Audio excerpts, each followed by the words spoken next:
Welcome to మీ TV. బులెటిన్ల ముందుగా హెడ్లైన్స్. న్యూసెన్స్ చేస్తే జైల్లో వేస్తాం, డ్రామాలాడితే తడాకా చూపిస్తాం, సీఎం చంద్రబాబు వార్నింగ్.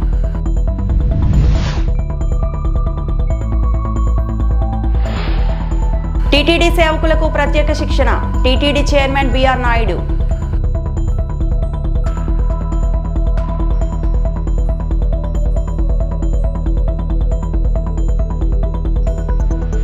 నాంపల్లిలో కోర్టుకు హాజరైన అక్కినేని నాగార్జున, నాగచైతన్య.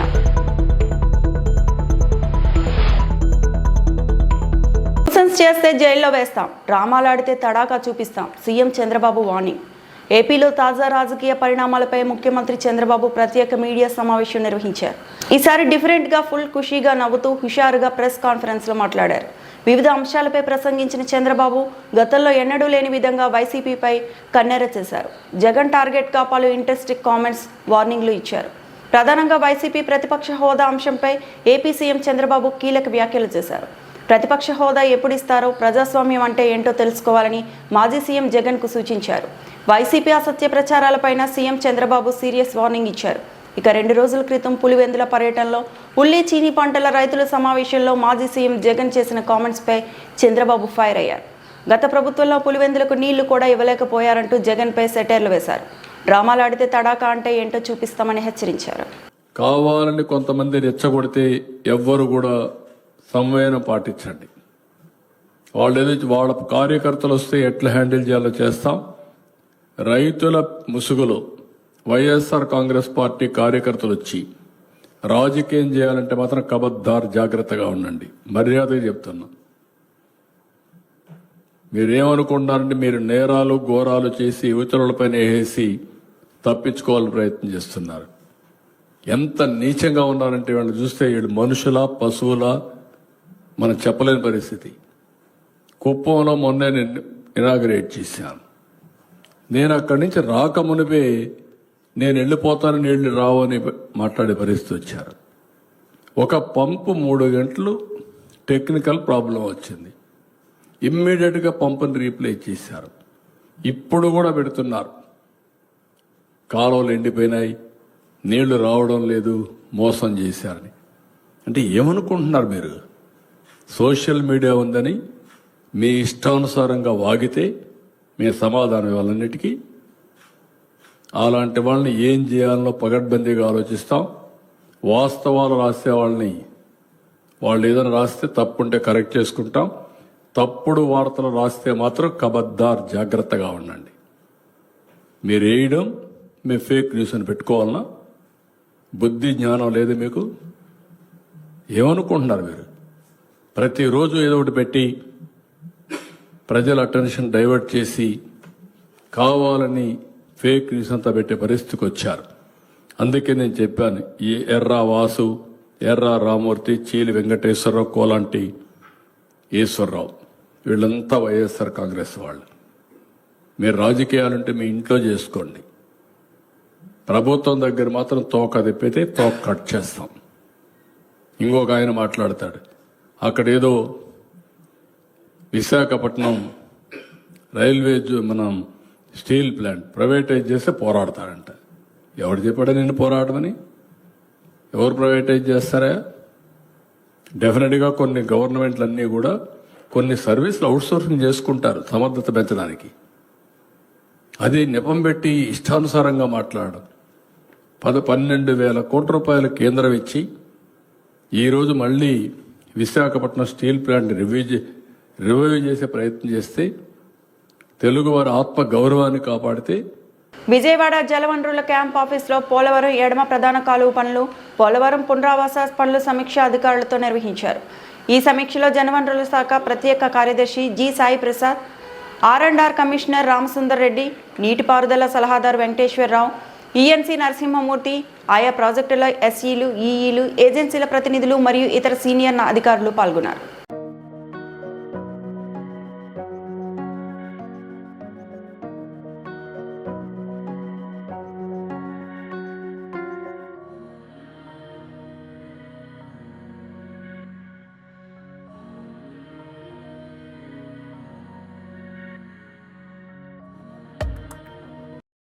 రైతుల విషయంలో కూటమి సర్కార్ రాక్షసత్వం ప్రదర్శిస్తోందని, కనీసం యూరియా కూడా ఇవ్వలేని అసమర్థ ప్రభుత్వం ఇదని శాసనమండలి ప్రతిపక్ష నేత బొత్స సత్యనారాయణ మండిపడ్డారు.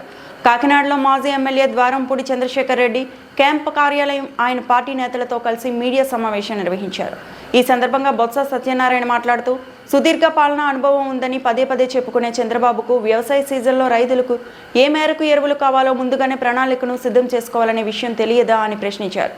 కూటమి ప్రభుత్వం రైతు వ్యతిరేక విధానాలకు నిరసనగా యూరియా కొరత, మంటలకు మద్దతు ధరలపై అన్ని ఆర్డీఓ కార్యాలయాల వద్ద ఆందోళన నిర్వహించి డిమాండ్ పత్రాలను సమర్పించనున్నట్లు తెలిపారు. సప్లైకి డిమాండ్ తగ్గట్టు సప్లై లేకపోవచ్చు, దేశంలో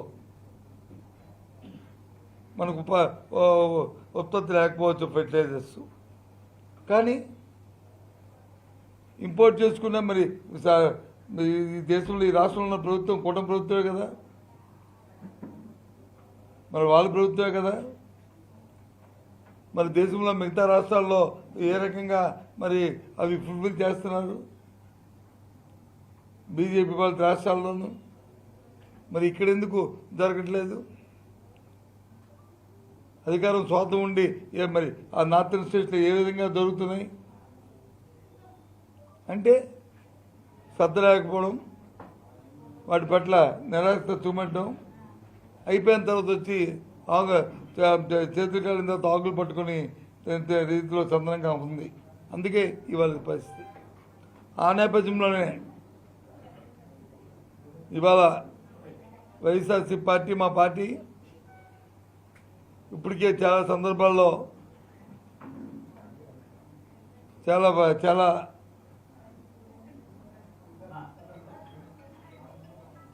ప్రాంతాల్లో ఈ రైతులతో కలిసి యూరియా గురించి ఇప్పటికీ చాలా అధికారులను కలడం, వాళ్ళ మీద ఒత్తిడి చేయడం చేస్తూ ఉన్నాం. అయినప్పుడు కామన్గా రాష్ట్రం అంతా కూడా రేపు 9వ తేదీ నాడు అన్ని ఆర్డీఓ ఆఫీసుల్లోనూ రైతాంగంతో రైతు సంఘాలతో కలిసి రైతుల కోసం యూరియా తాలూకా డిమాండ్ మీద వెంటనే ఫుల్ఫిల్ చేసి అందుబాటులో తేవడానికి ఒక కార్యాచరణ రూపొందించి 9వ తేదీన ఆర్డీఓ ఆఫీసులకి వినతి పత్రాలు ఇవ్వాలని మనం నిర్ణయించాం. మీ ద్వారా ఇప్పటికే ప్రకటించాం, మళ్ళీ ఈ విషయాన్ని చెప్తున్నాం. ఎందుకంటే సమయం ఇచ్చాం చాలా దగ్గర, గత 15 రోజులుగా దీని మీద మేము టీటీడీ సేవకులకు శిక్షణ ఇచ్చేందుకు ప్రత్యేక కార్యక్రమం అమలు చేస్తున్నట్టు టీటీడీ చైర్మన్ బీఆర్ నాయుడు తెలిపారు. టీటీడీ ఆధ్వర్యంలో ఆసుపత్రిలో సేవ చేసేందుకు అవకాశం కల్పిస్తున్నట్లు చెప్పారు. శ్రీవారి సేవా ట్రైనర్ పేరుతో 3 రోజుల పాటు శిక్షణ ఇవ్వనున్నట్లు ప్రకటించారు. సేవ కోసం వచ్చే వారికి కనీసం డిగ్రీ అర్హత ఉండాలని, గతంలో సేవలు చేసిన అనుభవం ఉంటే చెప్పవచ్చన్నారు. వాలంటీర్లు ఇవాళ నుంచి దరఖాస్తు చేసుకోవచ్చని చెప్పారు. తర్వాత director planning, government of Andhra Pradesh, ఈ కొన్ని డిపార్ట్మెంట్లు కలిసి ఈ శ్రీవారి సేవకులకి, అందులో సూపర్వైజర్లకు కానీ మిగిలిన వాళ్ళందరూ కూడా ట్రైనింగ్ ఇవ్వాలనే ఉద్దేశంతో ట్రైనింగ్ ప్రోగ్రాం చేపట్టాలనేది ఆలోచన చేస్తున్నాం. వారి ఆధ్వర్యంలో సంయుక్తంగా శిక్షణ ఇచ్చి శ్రీవారి భక్తులకి మెరుగైన సేవలు ఎలా అందించాలి, ఏం చేయాలి, ఇంకా మెరుగైన సేవలు ఎలా ఇవ్వాలి అనే దాని మీద వాళ్ళకి 3 రోజులు 5 రోజులు ట్రైనింగ్ ఇచ్చి వాళ్ళని తర్వాత సేవలకి ఉపయోగించుకునే అవకాశం గురించి ఆలోచన చేస్తున్నాం. ముఖ్యమంత్రి శ్రీ నారా చంద్రబాబు నాయుడు సూచనల మేరకు టీటీడీలోని సిమ్స్, బార్డు, ఆయుర్వేద, చిన్నపిల్లల ఆసుపత్రి, అశ్విని ఆసుపత్రిలో శ్రీవారి సేవ ద్వారా రోగులకు ఉచితంగా సేవలు అందించేదానికి కూడా ప్రణాళికలు చేపట్టడం జరుగుతూ ఉంది. అది కూడా విద్యార్థులు మినిమం డిగ్రీ చేసి ఉండాలి అనే ఒక నిబంధన పెట్టడం జరుగుతూ ఉంది. హైదరాబాద్ లో నాంపల్లి కోర్టుకు సినీ నటుడు అక్కినేని నాగార్జున, అక్కినేని నాగచైతన్య హాజరయ్యారు. మంత్రి కొండా సురేఖ చేసిన వ్యాఖ్యలపై న్యాయమూర్తి ఎదుట నాగార్జున, చైతన్య స్టేట్మెంట్ రికార్డు చేశారు. అనంతరం నాగార్జున మీడియాతో మాట్లాడుతూ తాను వేసిన పరువు నష్టం దావా కేసులో హాజరైనట్లు తెలిపారు. న్యాయస్థానంలో కేసు విచారణ జరుగుతుందన్నారు. న్యాయస్థానం ఎదుట తన స్టేట్మెంట్ రికార్డు వినిపించినట్లు వెల్లడించారు.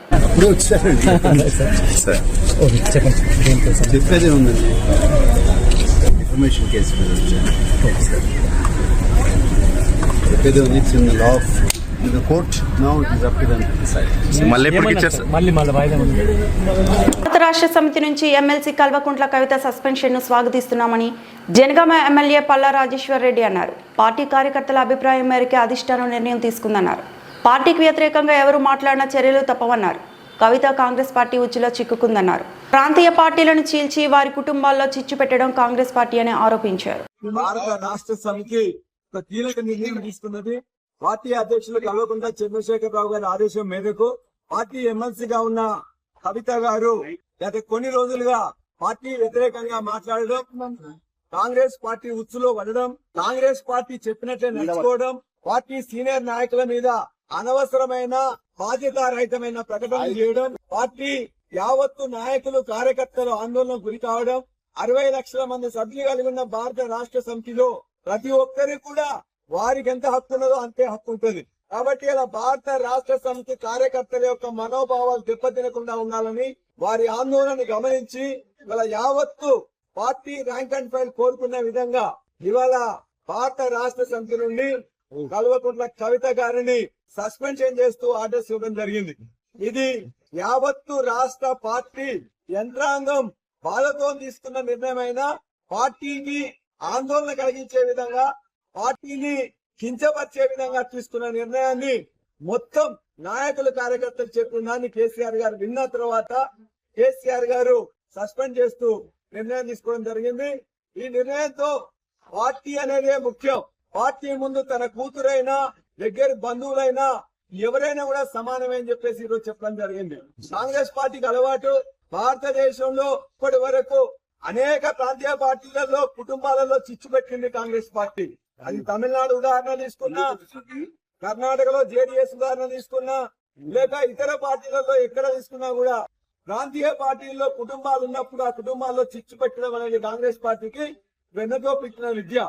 ఇవాళ ఇక్కడున్న కాంగ్రెస్ పార్టీ కూడా దురదృష్టవశాత్తు వారి యొక్క దుశ్చర్యలకు కవిత లోన్ కావడం, మా పార్టీని బలహీనపరిచే విధంగా చూడడం, దానిని యావత్తు నాయకులు కార్యకర్తలు కూడా కేసీఆర్ గారికి పార్టీ నాయకత్వానికి చెప్పినప్పుడు తప్పనిసరి పరిస్థితుల్లో బాధాకరంగానే ఈ నిర్ణయం తీసుకున్నారు. ఇక్కడ ఇలా ఈ జనగామ నియోజకవర్గంలో జరుగుతున్న యావత్తు నాయకులు కార్యకర్తలు కూడా మీరు చూసిండ్రు, ఇదే అభిప్రాయం వ్యక్తం చేసిండ్రు. వాటి పార్టీ శ్రేయస్సు దృష్ట్యా, తెలంగాణ శ్రేయస్సు దృష్ట్యా వారు తీసుకున్న నిర్ణయాన్ని మేము ఆహ్వానిస్తున్నాం. ఈ చర్యతో ఇంకెవరన్నా కూడా టీఆర్ఎస్ ఎమ్మెల్సీ కవిత ఇటీవల చేసిన వ్యాఖ్యలపై మాజీ మంత్రి నిరంజన్ రెడ్డి స్పందించారు. ప్రెస్ మీట్ ముగింపు సమయంలో ఆయన మాట్లాడుతూ హరీష్ రావు పార్టీ కోసం చేసిన కృషిని గుర్తు చేశారు. నిరంజన్ రెడ్డి మాట్లాడుతూ బ్రహ్మం గారికి సిద్ధయ్య లాంటి వాడు హరీష్ రావు. పార్టీ పెట్టే సమయంలో జెండాకు రంగు కోసం బేగం బజార్కు వెళ్లి తెచ్చిన వాడే హరీష్ రావు. ఎన్నికల సమయంలో పత్రికలు వేసుకుని పడుకున్న వారిలో ఆయన కూడా ఒకరు. అలాంటి వ్యక్తి రేవంత్ రెడ్డి కాళ్ళు పట్టుకుంటాడా అని ప్రశ్నించారు. ఉమ్మడి ఆంధ్రప్రదేశ్ రాష్ట్ర రాజకీయాల నుంచి తెలుగుదేశం అనేటువంటి పార్టీ అంతర్ధానం కావడానికి, అంతరించిపోవడానికి విదరవే అంటారు ఆంగ్లంలో దాన్ని. చారిత్రక కారణాలు ఉన్నాయి. ఆ కారణం, ప్రధాన కారణం తెలంగాణ అభిలాషను గౌరవించకపోగా తెలంగాణకు వ్యతిరేకంగా నిలబడ్డందుకే చంద్రబాబు నాయుడు గారి పార్టీని, అప్పటిదాకా ఆ పార్టీలో ఉన్న వాళ్ళు సైతం బయటికి వచ్చి తెలంగాణ వ్యాపితంగా, అలాంటి వాళ్ళం కూడా గతంలో తెలుగుదేశంలో పనిచేసిన వాళ్ళమే, తెలంగాణ అభిలాషలకు అనుగుణంగా ఎప్పుడైతే లేదో, ఇది మేము మాదనుకున్నటువంటి పార్టీ, మా ప్రాంతం గురించి వీళ్లకు పట్టింపు లేదు, మా ప్రాంతానికి వ్యతిరేకులు వీళ్ళు అనేది అర్థమైనాకనే తెలంగాణ సమాజం నుంచి ఆ పార్టీకి పాత్ర పోషించే అవకాశం లేకుండా దాన్ని పరిమితం చేసినారు ఆంధ్రప్రదేశ్కి, ప్రస్తుత ఆంధ్రప్రదేశ్కి. అది చరిత్ర అందరికీ తెలిసిందే. తెలుగుదేశం అనేటువంటి పార్టీ పుట్టుకనే కాంగ్రెస్ విధానాలకు వ్యతిరేకంగా పుట్టిందని ప్రకటించుకున్నటువంటి పార్టీ అది ఆనాడు. అదేవిధంగా కాంగ్రెస్ రాజకీయ చరిత్ర మీద కానీ, కాంగ్రెస్ పాలన మీద కానీ, సుదీర్ఘ పాలన మీద కానీ, ఎమర్జెన్సీ లాంటి అరాచకాల మీద కానీ, ఇతరేతర అరాచకాల మీద కానీ, ఇతరేతర కుంభకోణాల మీద కానీ దేశవ్యాప్తంగా అతి ఎక్కువగా మాట్లాడింది ఆనాడు టీడీపీ. చివరికి రాజీవ్ గాంధీ గారి ప్రభుత్వాన్ని కూల్చడంలో బొఫోర్స్ లాంటి ఆయుధాన్ని విపి సింగ్ గారు పిలిచినప్పుడు ఆనాటి నేషనల్ ఫ్రంట్కు నాయకుడిగా ఉన్నది ఆనాడు ఎన్టీ రామారావు గారు 1989లో. ఈ నేపథ్యంలో ఎందుకు చెప్తున్నానంటే, తెలుగుదేశం అనేటువంటి పార్టీ పుట్టుకనే, దాని ఆరిజిన్లోనే కాంగ్రెస్ వ్యతిరేకత ప్రాతిపదికగా పుట్టినటువంటి పార్టీ అది. అది నేను చెప్పేది కాదు, ఆ పార్టీ పెట్టినాడు ఎన్టీ రామారావు ప్రకటించినటువంటి. జీవితకాలం ఆ పార్టీకి సంబంధించినటువంటి అధినేతలందరూ మాట్లాడినటువంటి. తర్వాత కాలంలో చంద్రబాబు నాయుడు రాహుల్ గాంధీతో కాంగ్రెస్తో రాజీపడి ఉండవచ్చు, అది వేరు విషయం. కానీ ఆ పార్టీ ప్రస్థానం అంతా కూడా కాంగ్రెస్కు వ్యతిరేకం. గుంటూరు గ్రామీణ మండలం తురకపాలెంలో పర్యటించిన వైద్య బృందం. తురకపాలెంలో మరణాలు సంభవిస్తున్న ప్రాంతంలో అపరిశుభ్ర వాతావరణం ఉన్నట్లు గుర్తించాం. మురికి నీరు, మట్టి, పశు విసర్జిత పదార్థాలు కలయిక వల్ల ఈ పరిస్థితి వచ్చిందని ప్రాథమిక నివారణకు వచ్చాం. గ్రామంలో 2500 మంది జనాభాలో 1200 మందికి వివిధ వైద్య పరీక్షలు నిర్వహించాం. 800 కుటుంబాలకు గాను 400 ఇళ్లలో వైద్య సిబ్బంది పరీక్షలు చేశారు.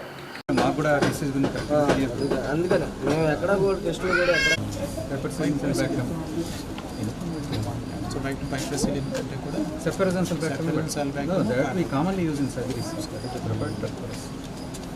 And there abscesses are like spinning capsules, subcutaneous abscesses, abscesses of the brainstem, abscesses of the cerebellum, and sir ఒక చిన్న ఇంటర్వ్యూ సార్ 1 to 1 ఒక చిన్న. అందరికీ నమస్కారం. ఇవాళ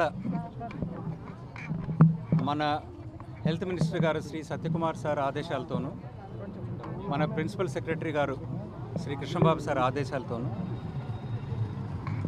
ఇలా తురకపాలెం గ్రామానికి వచ్చి ఇక్కడ ఎందుకు మరణాలు సంభవిస్తున్నాయి, దానికి సంబంధించిన కారణాలుగా గత కొన్ని రోజులుగా జరుగుతున్న పరీక్షల్లో ఏమి జరుగుతున్న ఫీల్డ్ లెవెల్ అసెస్మెంట్ కోసం ఒక టీం రావడం జరిగింది. నాతో పాటుగా గుంటూరు మెడికల్ కాలేజ్ ప్రిన్సిపల్ గారు, గుంటూరు జీజీహెచ్ సూపరింటెండెంట్ గారు, డిఎంఎన్హెచ్ఓ గారు, మన సబ్జెక్ట్ ఎక్స్పర్ట్ కళ్యాణ్ గారు, వీళ్ళందరూ ఇక్కడికి రావడము, వీళ్ళతో మాట్లాడి ఏ విధంగా చేస్తున్నారు మనం ఒకసారి చూసినట్టయితే ఇక్కడ కొన్ని రిస్క్ ఫ్యాక్టర్స్ ఉన్నాయని మాకు అర్థమైంది. అంటే డ్యాంప్ సాయిల్, ఏదైతే సరౌండింగ్స్ మన చుట్టూ ఉన్న ఏరియాస్ కొంచెం బురదగా ఉండటము, మట్టి ఎక్కువగా, నీరు ఎక్కువగా ఉండడం, నిల్వ ఉండటము, పశువుల పాకలు కొంచెం ఎక్కువగా ఉన్నాయని చాలామంది చెప్తున్నారు. అదొక రీజన్. ఇవన్నీ ఉండడం వల్ల ఏమవుతుందంటే ఏదైతే మనం ఒక బ్యాక్టీరియా కానీ ఒక ఇన్ఫెక్షన్ కానీ అనుకుంటున్నామో అది ఎక్కువగా ఉండే అవకాశం ఉంది. అది కాకుండా ఇక్కడ ఉన్న 2500 జనాభాలో దాదాపుగా 1200 మందికి ఇప్పటివరకు టెస్టింగ్లు చేయడం జరిగింది. అంటే సుమారుగా 800 ఇళ్లలో 410 ఇళ్ళు ఆల్మోస్ట్ కవర్ చేశారు. వీరందరిలోనూ ఎవరెవరికైతే జ్వర లక్షణాలు ఉన్నాయో వారందరికీ తప్పకుండా రక్త పరీక్షలు, బ్లడ్ కల్చర్ అంటాం, అంటే బ్లడ్ నుంచి ఏదైనా ఆర్గానిజం కానీ మనకి ఏదైనా బ్యాక్టీరియా కానీ బయటకు వస్తుందేమో అని వచ్చేసి ఒక రకమైన పరీక్ష అందరికీ తప్పకుండా చేయడం జరుగుతుంది. అదే క్రమంలో ఇంతవరకు 29 మంది బ్లడ్ శాంపిల్స్ తీసుకుని దాన్ని పరీక్షకు పంపించడం జరిగింది. రేపటికి ఆ పరీక్ష రిజల్ట్స్ వస్తాయి. నాట్ ఓన్లీ బ్లడ్, ఏదైతే వాటర్ నుంచి, సాయిల్ నుంచి స్ప్రెడ్ అవుతుంది అనుకుంటున్నాం మనం, ఆ నీటి శాంపిల్స్, 2 రకాల నీటి శాంపిల్స్ తీసుకోవడం జరిగింది. ఒకటి వచ్చి ఇక్కడ ఉన్న రిజర్వాయర్, రెండవది వచ్చి వాటర్ ట్యాంక్. ఆ రెండింటి నుంచి కూడా శాంపిల్స్ తీసుకుని పరీక్షకు పంపడం జరిగింది. రెండింటి రిజల్ట్స్ రేపు వస్తాయి. అంబేద్కర్ కోనసీమ జిల్లా అమలాపురం. వైసీపీ పార్టీపై మండిపడ్డ కార్మిక శాఖ మంత్రి వాసంశెట్టి సుభాష్. కులాల మధ్య కుంపట్లు పెట్టి చలి కాచుకునే పార్టీ వైసీపీ పార్టీకి కళ్ళు గీత కార్మికుల గురించి మాట్లాడే హక్కు లేదు. తమ 5 ఏళ్ల పాలనలో గీత కార్మికులకు చిప్ప చేతిలో పెట్టారు. డమ్మీ కార్పొరేషన్ పెట్టి ₹1 కూడా నిధులు విడుదల చేయలేదు. బీసీ కార్పొరేషన్ను తీసేశారు. వైసీపీ జిల్లా అధ్యక్షుడు చిల్లా జగ్గిరెడ్డి అత్యుత్సాహం చూపిస్తున్నాడు. బీసీల కుల ధృవీకరణ పత్రాల విషయంలో మంత్రి ఏం చేస్తున్నారంటూ నాపై తప్పుడు ఆరోపణలు చేస్తున్నాడు. సమస్య ఉంటే ఆ సమస్యపై అధ్యయనం చేసి మాట్లాడాలి. బీసీల కుల ధృవీకరణ పత్రాల్లో సాంకేతిక సమస్యలు వచ్చాయి, వాటిని నిలుపుదల చేయమని ఆర్డర్స్ ఇచ్చాము. త్వరలోనే సమస్యను పరిష్కరించి సర్టిఫికెట్లు ఇస్తాం. కులాల మధ్య కుంపడ పెట్టి చలిమంట కాగుదాం అనుకున్న ప్రభుత్వం ఏమనంటే వైసీపీ పార్టీ. కానీ మా పార్టీ వచ్చేటప్పటికి టెక్నికల్ ప్రాబ్లం రైజ్ అయిందని నేను ఆల్రెడీ చెప్పడం జరిగింది. దాని విధంగా 26 మంది కలెక్టర్లకి ఇంటిమేషన్ ఇవ్వడం జరిగింది. సీఎంఓ నుంచి కూడా చెప్పడం జరిగింది. ఆల్రెడీ కలెక్టర్ కూడా దాని మీద షార్ట్అవుట్ చేయడానికి ఆ ప్రాబ్లం ప్రయత్నిస్తూ ఉన్నారు. అది త్వరలో షార్ట్అవుట్ అవుతుంది. ఆ వ్యవహారం పూర్తిగా తెలియక ఎవడేదో చెవులో ఊస్తే జగన్మోహన్ రెడ్డి గారు కూడా నదో వాగో తెలీదు వాగేస్తూ ఉంటాడు. వీళ్ళు కూడా అంతే, పట్టించుకోవాల్సిన పని లేదన్న భావన. వాహనదారులకు రకరకాల ఫైన్లు వేస్తుంటారు పోలీసులు. హెల్మెట్ లేకపోతే ఫైన్, లైసెన్స్ లేకపోతే ఫైన్, ఆర్సీ లేకపోతే వడ్డింపు, పొల్యూషన్ సర్టిఫికేట్ లేకున్నా ఫైన్, రెడ్ సిగ్నల్ దాటితే ఫైన్, ఇక ఓవర్లోడ్, ట్రిపుల్ రైడింగ్, ఇలా రకరకాలుగా ఫైన్లు వేస్తారు. డ్రంక్ అండ్ డ్రైవ్తో పాటు జైలు శిక్ష తప్పడం లేదు. ఇవి అన్ని ప్రయాణికుల భద్రతను దృష్టిలో ఉంచుకొని తెచ్చిన రూల్సే అయినా బ్రేక్ చేసిన వారికి ఫైన్లు తప్పడం లేదు. అది సరే కానీ ఇప్పుడు నాకు ఫైన్ కట్టండి అంటూ ఓ వాహనదారుడు రోడ్డుపై బైఠాయించాడు. కరీంనగర్లో గుంతలో ఉన్న రోడ్డుపై కూర్చొని వాహనదారుడు నిరసన తెలిపాడు. నిబంధనలు పాటించకపోతే మాకు వేసే జరిమానాలు సరే, మరి రోడ్డు బాగులేనందుకు మీరు నాకు ఎంత చెల్లిస్తారు జరిమానా అంటూ రేకుర్తి చౌరస్తా వద్ద రోడ్డుపై నిరసనకు దిగాడు కోటిశ్యామ్ అనే ద్విచక్ర వాహనదారుడు. గుంతలో ఉన్న రోడ్డులో కూర్చొని నిరసన తెలిపాడు. ఇక వినూత్న రీతిలో నిరసన తెలిపిన కోట శ్యామ్ కుమార్ ఫోటోలు, వీడియోలను సోషల్ మీడియాలో షేర్ చేస్తూ ప్రభుత్వాన్ని నిలదీస్తున్నారు నెటిజన్లు. కాగా వరుసగా కురుస్తున్న భారీ వర్షాలు, వరదలతో చాలా ప్రాంతాల్లో రోడ్లు దెబ్బతిన్నాయి. రోడ్లపై వాహనదారులు నరకం చూడవలసిన పరిస్థితి.